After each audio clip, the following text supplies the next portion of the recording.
আসসালামু আলাইকুম ওয়া রাহমাতুল্লাহি ওয়া বারাকাতুহু। তোমরা সালাম শোনো নাই? আসসালামু আলাইকুম ওয়া রাহমাতুল্লাহি ওয়া বারাকাতুহু। আলহামদুলিল্লাহ আলহামদুলিল্লাহি নাহমাদুহু ওয়া নাস্তাঈনুহু ওয়া নাস্তাগফিরুহু ونستغفره ونستنصره ونعوذ بالله من شرور أنفسنا ومن سيئات أعمالنا من يهده الله فلا مضل له ومن يضلله فلا هادي له ونشهد أن لا إله إلا الله وحده لا شريك له ونشهد أن سيدنا وسندنا وحبيبنا وطبيبنا ومحبوبنا ومرشدنا وأولانا ومولانا محمدا عبده ورسوله الذي أرسله الله تعالى بالحق بشيرا ونذيرا وداعيا إلى الله بإذنه وسراجا وقمرا منيرا أما بعد فأعوذ بالله من الشيطان الرجيم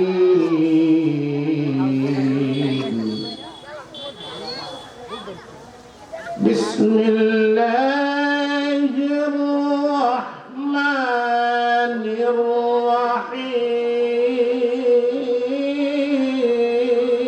الرحيم قل هو الله أحد الله الصمد لم يلد ولم يولد ولم يكن له كفوا أحد. وقال رسول الله صلى الله عليه وسلم يا أيها الناس قولوا لا إله إلا الله تفلحون. وقال رسول الله صلى الله عليه وسلم من قال لا إله إلا الله فدخل الجنة أو كما قال عليه الصلاة والسلام. যখন তোমার কেউ ছিল না যখন তোমার কেউ ছিল না তখন ছিলাম আমি যখন তোমার কেউ ছিল না তখন ছিলাম আমি যখন তোমার কেউ থাকবে না তখন থাকবো আমি এখন তোমার সব হয়েছি পর হয়েছি আমি এখন তোমার সব হয়েছে পর হয়েছি আমি।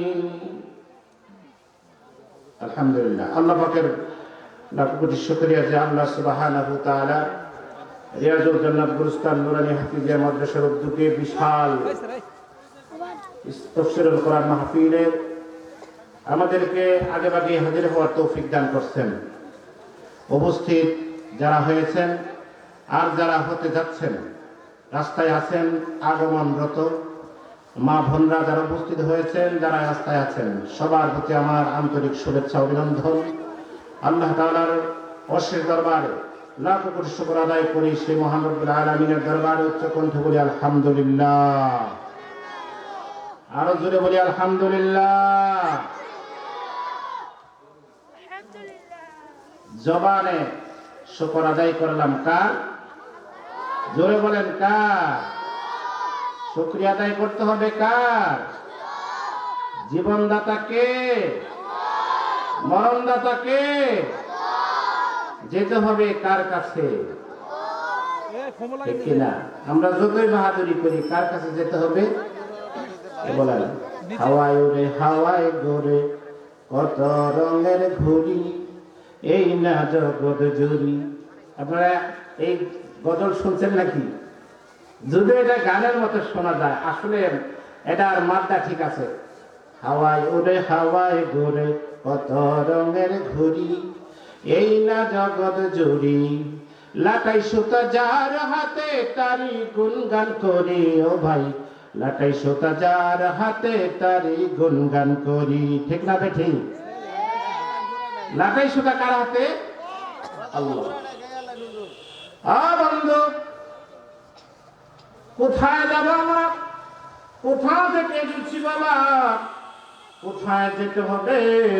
কোথা থেকে এসেছি? আমাদের মাকসাদ কি? কোথায় যেতে হবে? কে আমাদেরকে দুনিয়াতে পাঠাইছে বাবা? ও বাবাজি, বন্ধুরা, ও ছোট কচিকা চারা, আমার পর্দার অন্তরালের মা বোনেরা, কি উদ্দেশ্যে আল্লাহ পাঠাইছে? কি কারণে পাঠাইলো? কোথায় যাব? কোথায় আছি? বেশি দিন থাকার জন্য দুনিয়াতে আসি নাই। আমাদেরকে পাঠানো হয়েছে আল্লাহর ইবাদত করার জন্য। ঠিক না বেঠি? ও মা বোনেরা, আমরা কোথায়, কিভাবে, কোথায় ঘোরাফেরা করি, কিভাবে রান্না বান্না করি, কিভাবে স্বামীকে শ্রদ্ধা করি, কোন দিকে তাকায় আছি মা? কোথায় যেতে হবে জানোনি? অন্ধকার কবর যে সামনে আছে, খবর রাখছনি? জিন্দিগিতে তুমি তোমার দিলটাকে আল্লাহওয়ালা বানাও, জবানে কালমাওয়ালা জবান বানাও, কালমা জবানে জারি করে দাও, দুনিয়াতে কালমাওয়ালা হয়ে যাও।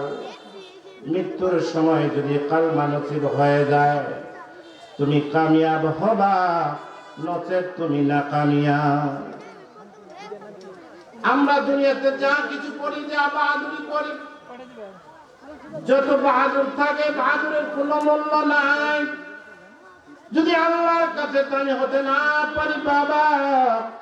ও মা গো, আল্লাহর প্রিয় বান্দি যদি হতে না পারে, ও বাবাজি, আল্লাহর কাছে যদি মুখলেস হতে না পারো, এই দুনিয়া ছেড়ে যখন অন্ধকার কবরে চলে যাবা, তোমার কবর তো জাহান্নামের গর্ত হয়ে যাবে। আল্লাহর নবী একদিন মনক্ষুণ্ণ অবস্থায় বসে আছে। লক্ষ্য করে শোনান বাবাজি, ও মা বোনেরা, আল্লাহর নবী একদিন মনক্ষুণ্ণ অবস্থায় বসে আছে। এমন সময় জিবরাইল এসে হাজির, সালাম দিচ্ছে, আসসালামু আলাইকা ইয়া রাসূলুল্লাহ, আসসালামু আলাইকা ইয়া হাবিবাল্লাহ। হুজুর, আপনি মনটা বেজার করে বসে আছেন, কারণ কি? আল্লাহ তাআলা তো আপনার বেজার মনের কথা জিজ্ঞাসা করেছে। আল্লাহ নবী কি জন্য বেজার, আল্লাহ কি জানেন না? কে বলেন জানেন না? জানা সত্ত্বেও জিবরাইলকে পাঠায় বন্ধুর আদর দেখানোর জন্য আল্লাহ তাআলা জিবরাইলকে পাঠাইছে আল্লাহর নবীর দ্বারে। আল্লাহর নবী মনক্ষুণ্ণ কি কারণে জিজ্ঞাসা করলে আল্লাহর নবী বলেন, ও উম্মত, লক্ষ্য করে শোনেন। আল্লাহর নবী বলেন, আমি চিন্তায় পেরেশান আছি, আমার উম্মত কিসে নাজাত পাবে, এই চিন্তায় আমি পেরেশান। আমার উম্মত কিসে নাজাত পাবে? সুবহানাল্লাহ। আমরা কোন নবীর উম্মত? চলো চলো চলো মুমিন, চলো নবীর সন্ধানে, নবী বিনে কে তারাবে পুলসিরাত মিজানে। বলা যাবে না? চলো চলো চলো মুমিন, চলো নবীর সন্ধানে, নবী বিনে কে তারাবে পুলসিরাত মিজানে, নবী বিনে কে তারাবে পুলসিরাত মিজানে। নবী আমার জীবন ভরে দিনের জন্য কষ্ট করে, নবী আমার জীবন ভরে দিনের জন্য কষ্ট করে, মাঝে মাঝে বেহুশ হয়ে পড়ে যেতেন জমিনে, মাঝে মাঝে বেহুশ হয়ে পড়ে যেতেন জমিনে। চলো চলো চলো মুমিন, চলো নবীর সন্ধানে, নবী বিনে কে তারাবে পুলসিরাত মিজানে, নবী বিনে কে তারাবে পুলসিরাত মিজানে। ঠিক না বেঠি? বাবাজি, সেই নবীর মতো আমরা জিবরাইল আল্লাহর নবীর কাছে বলে, ইয়া রাসূলুল্লাহ আপনি মন বেজার কেন? আল্লাহ জিজ্ঞাসা করেছে আপনার মনটা বেজার কেন, আপনি ভার মনে বসে আছেন কেন? আল্লাহর নবী বলেন, কিসে আমার উম্মত নাজাত পাবে পেরেশান, এই চিন্তায় আমি ব্যস্ত হয়ে গেছি। জিবরাইল বলেন, ইয়া রাসূলুল্লাহ চলুন চলুন, আপনি আমার সাথে আপনি চলুন।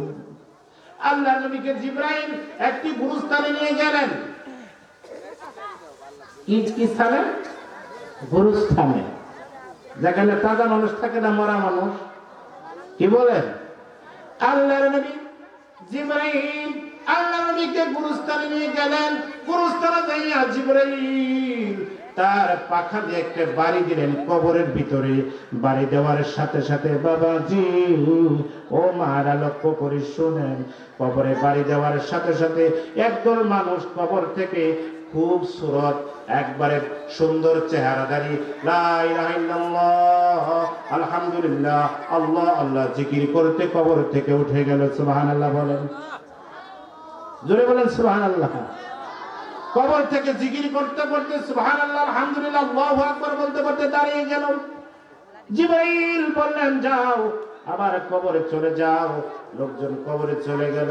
আরেকটি কবরে যাইয়া আল্লাহর ওই ফেরেশতা জিবরাইল বাড়ি মারলেন। বাড়ি দেওয়ার সাথে সাথে ওই কবর থেকে কিছু মানুষ কালো সুরত, কালো চক্ষু নীল, দৌড় দিয়ে আগুনের স্ফুলিঙ্গি বের হতেছে। হায় আফসোস, হায় আফসোস, হায় দুর্কপাল, হায় দুর্কপাল বলে বলে কবর থেকে উঠছে। আল্লাহর নবী বললেন, যাও যাও তোমরাও কবরে চলে যাও। ঘটনা কয় ধরনের হলো? কয় ধরনের? মুরব্বীরা কয় ধরনের? জিবরাইলকে আল্লাহর নবী জিজ্ঞেস করলেন, ভাই জিবরাইল এটা কি ঘটনা তুমি দেখাইলে, আমার তো বুঝে আসলো না, বুঝে আসলো না। জিবরাইল বলে, ইয়া রাসূলুল্লাহ ইয়া হাবিবাল্লাহ আপনি যে প্রথম দেখলেন মানুষগুলো খুব চেহারাদারি, খুব সুরত, জিকির করতে করতে, কালমা পড়তে পড়তে, আলহামদুলিল্লাহ বলতে বলতে কবর থেকে উঠলো, এই মানুষগুলো আপনার উম্মতের মধ্যে ছিল ঈমানদার। তারা দুনিয়া থেকে ঈমানওয়ালা ছিল, তারা দুনিয়াতে কালমাওয়ালা ছিল, তারা দুনিয়াতে কালমার মেহনত করেছে, তারা দুনিয়াতে বেশি বেশি কালমার জিকির করেছে, কালমার দাওয়াত মাঠে ময়দানে দিয়েছে, নিজেও ছিল আল্লাহওয়ালা, নিজের সন্তানদেরকেও বানাইছে আল্লাহওয়ালা। এই মানুষগুলো দুনিয়ার থেকে যখন বিদায় হয়েছে, জিবরাইল বলতেছে, ইয়া রাসূলুল্লাহ এই মানুষগুলো যখন বিদায় হয়েছে, কালেমার সাথে ঈমানের সাথে তারা বিদায় হয়েছে, এই মানুষগুলো কাল কিয়ামতের ময়দানে যখন কবর থেকে উঠবে, আল্লাহ তাআলা বলবে, ও আমার বান্দারা তোমরা বিনা হিসাবে জান্নাতে ঢুকে যাও। এরা হলো ঈমানদার, এদের মৃত্যু ঈমানের সাথে হয়েছে। এখন ঈমানদার কারা? কাদের মৃত্যু কালমাওয়ালা কালমার সাথে হবে? কালমাওয়ালা কারা? কি আমল করলে ঈমানের সাথে মৃত্যু হয়? বাবাজি একটা ঘটনা আপনাদেরকে শোনায় যায়, সময় তো খুব কম, আলোচনা বেশিক্ষণ করা যাবে না বাবাজি, অল্পতেই পুষে অনেকেই দোষে, ঠিক না বেঠি? ও বাবাজি কালমার সাথে কাদের মৃত্যু হবে? আল্লাহ তাআলা যখন কোন মুমিনের কাছে আজরাইল পাঠায়, আজরাইলকে অর্ডার দেয়, আজরাইল রে যাও যাও আমার বন্ধুর কাছে যাও, তার জানটা কবজ করে নিয়ে আসো। আল্লাহর কলি মসজিদের বারান্দায় বসে জিকির করে, লা ইলাহা ইল্লাল্লাহ লা ইলাহা ইল্লাল্লাহ। আজরাইল কে আসসালামু আলাইকুম, হুজুর বাড়ি থেকে একটু দেখা করে আসেন। সুবহানাল্লাহ বলেন। কারে সালাম দেয়? ওই যে মসজিদের বারান্দায় বসে বুজুর্গ আল্লাহর ওই বান্দা জিকির করে লা ইলাহা ইল্লাল্লাহ লা ইলাহা ইল্লাল্লাহ। আজরাইল সালাম দিয়ে কয়, হুজুর বাড়ি থেকে একটু দেখা করে আসেন, মুসাফির বেশি আজরাইল। এই লোক মনে করছে, লোকটা দেখা যায় মুসাফির, আমাকে বাড়িতে যাইতে বলে, মনে হয় লোকটার বোধহয় খিদে লেগেছে, খানার কোনো ব্যবস্থা করার জন্য বোধহয় বাড়ি যাইতে বলে। আল্লাহর ওলি ডাক দেয়া বলে, ও মুসাফির তোমার কি খিদে লেগেছে? তুমি কি খিদে পেয়েছ? কোথায় তোমার বাড়ি, কোথা থেকে আসলা? তোমার বোধহয় খিদে লেগেছে। মুসাফির বলে, না না আমার খিদে নেই, খিদে নাই, আমার খানার কোনো প্রয়োজন নাই। তে বাড়িতে যাইতে বলো কেন? আমি তো তাহাজ্জুদের সময় বাড়ি ছেড়ে দেই। সুবহানাল্লাহ, সুবহানাল্লাহ। মসজিদের বারান্দায় বসে বুজুর্গ জিকির করে, আর আজরাইলের সাথে জবাব দেয়, আজরাইল রে আমি তো তাহাজ্জুদের সময় বাড়ি ছেড়ে দেই, মসজিদে তাহাজ্জুদ পড়ে জিকির করতে থাকি। যখন ফজরের আযান হয়, আযানের পরে সুন্নত পড়ে জিকির করতে থাকি, কোরআন তেলাওয়াত করতে থাকি, তাসবিহ জপতে থাকি। ফরজের যখন ইকামত হয়ে যায়, জামাতের সাথে ফজরের ফরজ নামাজ আদায় করে আবার জিকির জপতে থাকি, তাসবিহ জপতে থাকি। রে আজরাইল, ইশরাকের নামাজ না পড়ে আমি বাড়ি যাই না। কি বলেন? লোকটা কেমন মনে হইতেছে আপনার?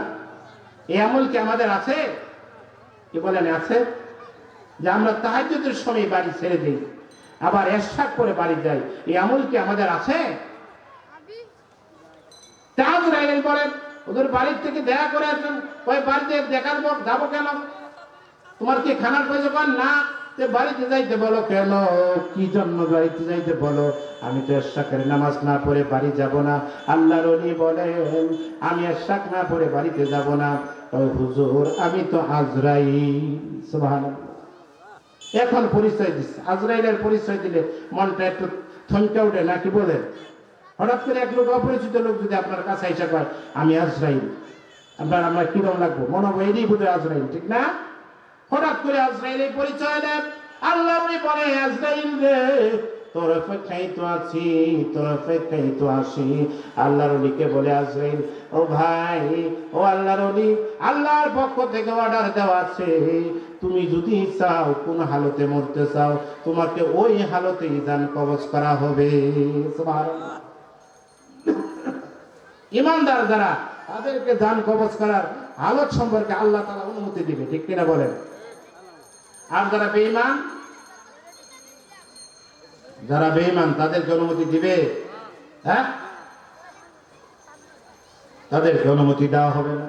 যে হালতেই থাক তার জান কবজ হয়ে যাবে, ঠিক কিনা বলেন? আমি আজরাইলের তো মায়া লাগে না? লাগছে নাকি লাগছে না? গভীর সমুদ্রে নদীতে চলতেছে জাহাজ, চলতে চলতে সমুদ্রের মাঝখানে ঝড় তুফান শুরু হয়ে গেছে, জাহাজ ভেঙে খান খান হয়ে গেছে, সমস্ত মানুষগুলি মারা গেছে। আল্লাহ তাআলা একজন গর্ভবতী মাকে বাঁচাই রাখছে। সুবহানাল্লাহ। একটা তক্তার মধ্যে ভাসতেছে একজন গর্ভবতী মা। একটু পরে ওই গর্ভবতী মায়ের প্রসব বেদনা শুরু হয়ে গেছে। সমুদ্রের মধ্যে কিন্তু ঘটনা, কে বলেন? আর আমাদের এখন যদি হয় তাড়াতাড়ি হাসপাতাল, ঠিক না বেটি? গভীর সমুদ্রের ভিতরে, ও বাবাজি, আমার মায়েরা লক্ষ্য করে শোনো, ওই গর্ভবতী মায়ের প্রসব বেদনা শুরু হয়ে গেছে। প্রসব বেদনা শুরু হয়ে গেছে, শুরু হয়েছে না হয়েছে, বাচ্চাও প্রসব হয়ে গেছে। কে প্রসব করাইলো? জোরে বলেন কে? আরো জোরে বলেন কে? ওখানে কি ডাইনি আছিল? হাসপাতাল আছিল? সিজার করা লাগছে? কিছুই তো লাগে নাই, আল্লাহ তাআলার কুদরতে বাচ্চা হয়ে গেছে। বাচ্চা যখন প্রসব হয়ে গেছে, ওই একটা তক্তার ভিতরে 4 মা, আর কেউ নাই, আর কেউ নাই। এমন সময় আজরাইলকে আল্লাহ তাআলা অর্ডার করছে, আজরাইল রে যা যা। কোথায় যাব আল্লাহ, কোথায় যাব? ওই যে দরিয়ার ভিতরে একটা জাহাজ চলতেছে, সব ভেঙে খান খান হয়ে গেছে, তক্তার ভিতরে 4 মা ভাসতেছে। আজরাইল যা যা রে, ওই মায়ের জানটা কবজ করে নিয়া। ঘটনা কত হৃদয় বিদারক, ঠিক না বেঠি? এখন জান কবজ করতে হবে কার? ওই মায়ের। আজরাইল হতভম্ব হয়ে গেছে। আহা, কি ঘটনা, কি কোন দায়িত্ব নিলাম আল্লাহ, তুমি কার জান কবজ করতে অর্ডার দিলা? এই মার ছাড়া আর কেউ নাই তত গভীর সমুদ্রের ভিতরে। আজকে যদি মায়ের জানটা আমি কবজ করে নেই, ছায়ের কি উপায় হবে, এই বাচ্চার কি উপায় হবে? আজরাইল হতভম্ব হয়ে গেছে, মনে মনে দুঃখ প্রকাশ করতেছে। আল্লাহ তাআলা আজরাইলকে ধমকি দিয়ে বলে, আজরাইল রে, তুই কি জন্য হতভম্ব হয়ে গেছিস? ব্যাপার কি? তুই কি কি চিন্তা করতেছ? আজরাইল লাগতে বলে, মাওলা, ও মাওলা, চিন্তা করতেছি গভীর সমুদ্রের ভিতরে সার মা, দুইজন মানুষ, মায়ের জান যদি আমি কবজ করে নিই, সার কি উপায় হবে, এই বাচ্চার কি উপায় হবে? আল্লাহ তাআলা বলে, আজরাইল রে, তোর চিন্তা করার বিষয় না, চিন্তা করার তোর দরকার নাই, যা অর্ডার করছি তাই কর, বাচ্চাকে লালন পালন করব আমি আল্লাহ। জোরে বলেন সুবহানাল্লাহ। আল্লাহ পারে না পারে না? কে বলেন? মা ছাড়াও পালতে পারে না, পারে না? বাপ ছাড়াও পালতে পারে না, পারে না? ক্ষমতা আছে না নাই? কে বলেন আছে না নাই? যখন তোমার কেউ ছিল না তখন ছিলাম আমি, যখন তোমার কেউ থাকবে না তখন থাকবো আমি, এখন তোমার সব হয়েছে, পর হয়েছি আমি, ঠিক না বেঠি? আল্লাহ এখন বড় হয়ে গেছি, এখন আল্লাহর কথা আর স্মরণ হয় না। কোথায় যাচ্ছি, কোন দিকে যাচ্ছি খবর নাই। ও বাবাজি, ওই তক্তার ভিতরে আজরাইল আলাইহিস সালাতু ওয়াস সালাম ওই মায়ের জানটাকে কবজ করে নিলেন, শুধু বাচ্চাকে রেখে দিলেন। বাচ্চা টকবক টকবক করে সমুদ্রের ভিতরে ভাসতেছে ভাসতেছে। আল্লাহ তাআলা ওই তক্তাকে বাসায় বাসাইয়া সমুদ্রের এক তীরে নিয়ে এমন দূরে একটা বাতাসে ধাক্কা দিল, ধাক্কা দিয়ে সমুদ্রের এক তীরে ফালাই দিল ওই বাচ্চাকে। সুবহানাল্লাহ। ও বাবাজি, এখন বাচ্চার কি উপায়? এ তো দুধ খায়, দুধ কোথায় পাবে? দুধ কে দিবে? এই বাচ্চার মুখে কে দুধ তুলে দিবে? ও বাবাজি, লক্ষ্য করে শোনেন, ও মা বোনেরা, তোমরা লক্ষ্য করে শোনো। ও মা, তুমি তো মনে করো যে আমি ছায়ের লালন পালনকারী, আমি যদি না থাকি আমার ছাও বাজবে না। কি বলেন, ঠিক না? কয় না, কয় না? ও মা, তোমার দরকার নাই। আল্লাহ যদি, আল্লাহ এমন মা, এমন খালেক, আল্লাহ এমন রাজ্জাক, কোনো কিছু দরকার পড়ে না। আল্লাহ সব কিছু ছাড়াই সব কিছু করতে পারে, ঠিক না বেঠি? জোরে বলেন, ঠিক না বেঠি? কিছু ছাড়াই যে করতে পারে তার নাম কি? জোরে বলেন। ভয় পাইতেছেন আল্লাহ কইতে? আল্লাহ আল্লাহ আল্লাহ আল্লাহ আল্লাহ আল্লাহ আল্লাহ আল্লাহ আল্লাহ আল্লাহ আল্লাহ আল্লাহ আল্লাহ আল্লাহ আল্লাহ আল্লাহ। যার জীবনের প্রথম শব্দ হবে লা ইলাহা ইল্লাল্লাহ, আউয়াল লা ইলাহা ইল্লাল্লাহ, আখির লা ইলাহা ইল্লাল্লাহ, এই লোকটা যদি শেষ সময় শেষ কথা লা ইলাহা ইল্লাল্লাহ পড়ে মারা যায়, এই লোকটা যদি 1000 বছর দুনিয়াতে বাঁচে, আল্লাহ কোনো কথাই তাকে জিজ্ঞাসা করবে না। এখন কাল মানে কবরে যেতে হবে, ঠিক কিনা বলেন? কাল মানে আমরা কিভাবে কবরে যাব? আমরা যে কাজ করতেছি, এই কাজ করলে কি কালমানি কবরে যাওয়া যাবে? কি বলেন? এই আমল যদি জারি রাখি, আমরা কালমানি কবরে যেতে পারবো? ওই যে ঘটনা বলছিলাম, আজরাইল আল্লাহর ওলির কাছে সালাম দিয়ে জিজ্ঞাসা করছে, আল্লাহর ওলিকে বলছে, ও আল্লাহর ওলি গো, কিভাবে মরতে চাও? অনুমতি আছে, তুমি যেভাবে মরতে চাও তোমাকে ওইভাবে মৃত্যুবরণ করার সুযোগ দেবে কে? জোরে বলেন কে? আল্লাহর ওলি বলে, আজরাইল রে, আমার নামাজ বড় ভালো লাগে, নামাজ পড়তে বড় মজা লাগে, তুমি যদি আমাকে একটু সময় দাও। কি সময়? আল্লাহর ওই ফেরেশতা আজরাইল হায়াতের গোড়ের দিকে তাকায় দেখে আল্লাহর ওলির হায়াতের জিন্দেগিতে এখনো একটু সময় বাকি আছে।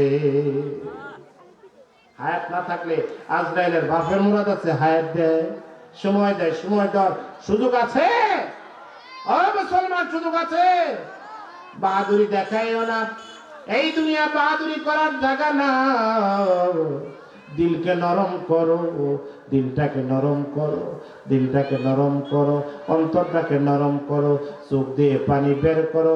শেষ রাত্রে যখন মাওলা ডাকতে থাকে, আমার বান্দারে কোথায়, আলা মুস্তারজিকিন ফারজুকা, কার অভাব আছে আমার কাছে চাও, কার অভাব আছে আমি আল্লাহর কাছে চাও, কার সমস্যা আছে আমি আল্লাহর কাছে চাও, কে অভাবী আমি আল্লাহর কাছে চাও। শেষ সাথে যখন আল্লাহ ডাকতে থাকে বান্দাদেরকে, ও আমার বান্দারা ওই মুহূর্তে দাঁড়াইয়া দুরাকাত নামাজ পড়ে চোখের পানি ছেড়ে দিয়ে কান্না শুরু করে দাও।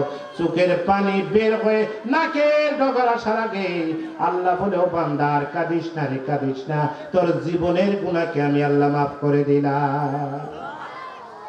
ওই চোখ জাহান্নামের আগুনে জ্বলবে না, যে চোখ আল্লাহর ভয়ে ক্রন্দন করে, ঠিক না বেঠি? ওই চোখ জাহান্নামের আগুনে জ্বলবে না, যে চোখ আল্লাহর ভয়ে ক্রন্দন করে, যে চোখ আল্লাহর ভয়ে ক্রন্দন করে। কাঁদতে পারবেন? কি বলেন? চোখ দিয়ে পানি ফেলতে পারবেন? ও বাবাজি, চোখ দিয়ে যদি পানি ফেলতে পারো, ওই চোখ জাহান্নামের ওখানে জ্বলবে না। কাল কিয়ামতের ময়দানে যখন জাহান্নামকে টেনে ধরবে ফেরেশতারা, জাহান্নাম রুখে আসবে হাসরের ময়দানের দিকে, মালগুলো নিয়ে জাহান্নামে নিক্ষেপ করবে। ফেরেশতারা আগুনের চিকন দিয়ে বেঁধে টানে ধরবে, জাহান্নাম টিকে রাখতে পারে না। এই মুহূর্তে আল্লাহ তাআলার একজন ফেরেশতা কিছু পানিকে নিক্ষেপ করবে, পানি নিক্ষেপ করার সাথে সাথে জাহান্নাম পিছে হটে যাবে। ফেরেশতারা বলবে, এটা কিসের পানি? আমরা আগুনের চিকনে বেঁধে, জাহান্নামকে চিকনে বেঁধে টেনে রাখতে পারতেছি না, আর পানি নিক্ষেপ করলাম, জাহান্নাম দূরে চলে গেল। এটা কিসের পানি? কিসের পানি? বলা হবে, এটা হলো বান্দার, গুনাহগার বান্দার চোখের পানি। কি বলেন? পানি ফেলতে পারবো? ফেলতে পারবো? যদি চলতে ফেলতে পারেন বাবা, মৃত্যুর সময় যদি কালেমা নসিব হয়ে যায়, মৃত্যু যদি তোমার ঈমানের সাথে হয়ে যায়, তাহলে তুমি কামিয়াব হয়ে গেলা, কামিয়াব হয়ে গেলা। তুমি হও একজন মেথর, হও একজন রিক্সাওয়ালা। বাবা, রিক্সাওয়ালা হলেও তোমার কোনো কমতি নাই, তোমার কোনো দুর্বলতার কিছু নাই। তুমি একজন শ্রমিক হও, তোমার অসুবিধা নাই। তুমি একজন কাঁচামালের ব্যবসায়ী হও, কোনো অসুবিধা নাই, তোমার অসুবিধা নাই। কাঁচামাল যদি তুমি ডেইলি আনোয়ার বেচো, বিক্রি করো, কোনো সমস্যা নাই। তুমিও হতে পারো আল্লাহর একজন জান্নাতি মেহমান। ঠিক কি না বেঠি? আমরা তো কসাই যারা আছে এদেরকে ঘৃণা করি, কে কসাই, এদের উপায় নাই, কি বলেন? কিন্তু আল্লাহ তাআলার নবী মুসা আলাইহিস সালাতু ওয়াস সালামের ঘটনা। মুসা আলাইহিস সালাতু ওয়াস সালাম একদিন আল্লাহর কাছে বলতেছে, মাওলা, ও মাওলা, তোমার কাছে জানতে চাই। কি জানতে চাও মুসা? কি জানতে চাও? মুসা আলাইহিস সালাতু ওয়াস সালাম বলে, আল্লাহ গো, আমার যে জান্নাতে আমার বন্ধু হবে, এরকম কোন লোক এখনো কি দুনিয়াতে জীবিত আসেনি? জান্নাতে আপনি আমার বন্ধু হবে না? আমরা যদি জান্নাতে যাই, আমাদের বন্ধু থাকবে না? আজরাইল মুসা আলাইহিস সালাম তো আল্লাহর সাথে কথা বলতেছে। আল্লাহ তাআলার কাছে মুসা জিজ্ঞেস করে, আল্লাহ, জান্নাতে আমার বন্ধু কি হবে? দুনিয়াতে আসেনি, যদি থাকে আমার কাছে একটু শোনাও, আমি ওই লোকটার সাথে একটু দেখা করে আসি। আল্লাহ তাআলা বলে, হ মুসা, আছে আছে, তোমার একজন বন্ধু এখনো দুনিয়াতে জীবিত আছে। কয় কোন বন্ধু? আমি এক নজরে একটু দেখা করে আসি। জান্নাতি বন্ধু কে হবে? আল্লাহ তাআলা বলেন ওই মুখ শহরে যাও, যে দেখবা একজন কসাই গোস্ত বিক্রি করে, ওই কসাই হবে তোমার জান্নাতের বন্ধু। সুবহানাল্লাহ বলতে কষ্ট হয় নাকি? কে বলে? জোরে বলেন সুবহানাল্লাহ। অরণ্যে কসাই, কসাই হলে কি হবে? তার আমল তো সুন্দর, তার দিল তো সুন্দর। আই মুসা আলাইহিস সালাতু ওয়াস সালাম চলে গেছে ওই জান্নাতের বন্ধুর সাথে দেখা করার জন্য। যে দেখে জান্নাতি বন্ধু গোস্ত বিক্রি করে আবার মনে মনে জিকিরও করে। সুবহানাল্লাহ। দিল তাজা, ঠিক কিনা বেঠি? আমাদের তো দিল মরিয়া গেছে, মানুষ করতেছি তাজা কিন্তু দিল মরা, ঠিক না বেঠি? দিল যাদের তাজা আল্লাহ তাআলা তাদেরকে মৃত্যুর সময় হাসতে হাসতে মাউত দিবে। সুবহানাল্লাহ।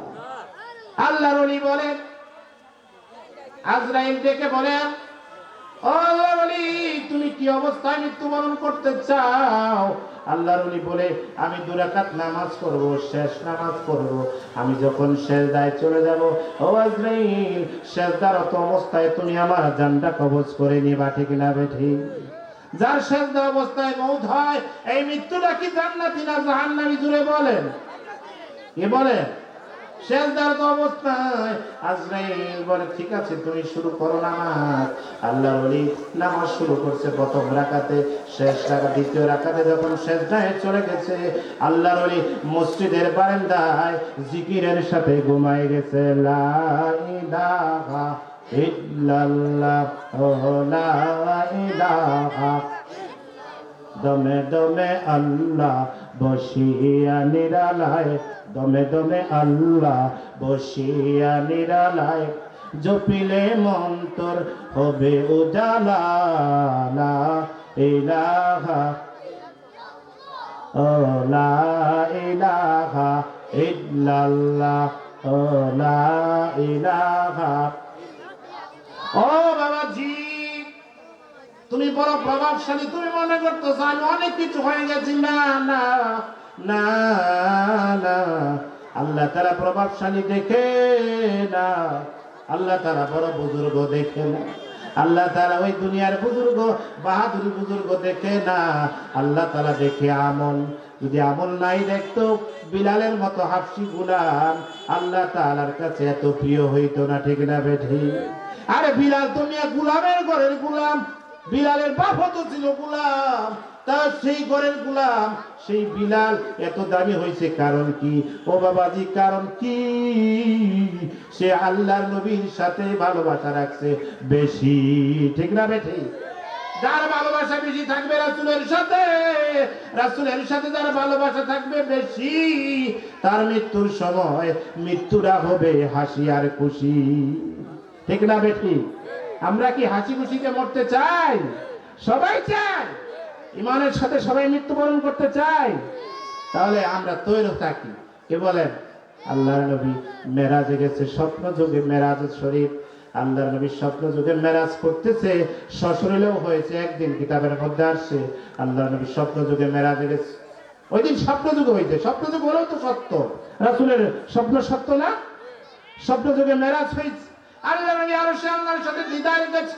এমন সময় আল্লাহ নবী শুনে বিলাল যেমন খরম পাও দিয়ে টকটক করে হাঁটতেছে, বিলালের আওয়াজের শব্দ পাওয়া যায়। আল্লাহ নবী তাজ্জব হয়ে গেছে, কি দেখলাম, বিলাল কেমনে আসলো? আমি এত করে আল্লাহ তাআলা আমাকে দিদারে নিয়ে আসতেন, আর বিলাল কেমনে আসলো? পরদিন ফজরের নামাজের পরে আল্লাহর নবী সালাম ফিরাইছে, এদিকে সালাম ওইদিকে সালাম, ডান দিকে সালাম বাম দিকে সালাম ফিরাইয়া, বিলাল আছো নাকি? এদিকে আসো। তাকে ডাকতেছে, ও বিলাল আছো? আসি ইয়া রাসূলুল্লাহ, ইয়া হাবিবাল্লাহ, লাব্বাইক। এদিকে আসো বিলাল, কি আমল করো যে আমলের কারণে তুমি এত দামি? বিলাল চুকের পানি ছেড়ে দিয়ে বলে, ইয়া রাসূলুল্লাহ, ইয়া হাবিবাল্লাহ, আমি তো বেশি কিছু আমল করি না, আমি তো বেশি কিছু আমল করি না, যা কিছু শিখাইছেন তার চেয়ে বেশি কিছু জানি না। ইয়া রাসূলুল্লাহ, ইয়া হাবিবাল্লাহ, কি আমল করো বিলাল, কি আমল করো আমার কাছে বলো। বিলাল বলে ইয়া রাসূলুল্লাহ, ইয়া হাবিবাল্লাহ, আমি একটা আমল খুব মজবুতের সাথে করি। কি আমল করো? বিলাল বলে ইয়া রাসূলুল্লাহ, আমি সর্বদাই ওযুর সাথে থাকি। সুবহানাল্লাহ। ও বিলাল, কি আমল করো? আমি ওযুর সাথে থাকি। যখন ওযু ছুটে যায় তাড়াতাড়ি করে ওযু করে নেই, আর 2 রাকাত তাহিয়াতুল ওযুর নামাজ পড়ে নেই। সুবহানাল্লাহ। আল্লাহ নবী চিৎকার মেরে বলেন, বিলাল, ও বিলাল, এই আমল তুমি কখনো ছাড়বা না বিলাল। তোমার এই ওযুর থাকার আমলটাই আরশে মুআল্লা পর্যন্ত তোমার জুতার আওয়াজ পৌঁছে দিয়েছে। করতে পারবো ইনশাআল্লাহ? ওযুর সাথে থাকতে পারবো? কে কে তো এর স্ক্রিনশট দেন তো? আল্লাহ তাআলা সকলকে তৌফিক দান করেন। শ্রোতা কম বক্তা বেশি, আমরা এতে খুশি না বেজার? আমরা সবাই খুশি। আল্লাহ তাআলা আমাদের সকলকে আমল করার তৌফিক দান করুন। ওয়া আখির দাওয়ানা আলহামদুলিল্লাহি রাব্বিল আলামিন। আসসালামু আলাইকুম ওয়া রাহমাতুল্লাহি ওয়া বারাকাতুহু।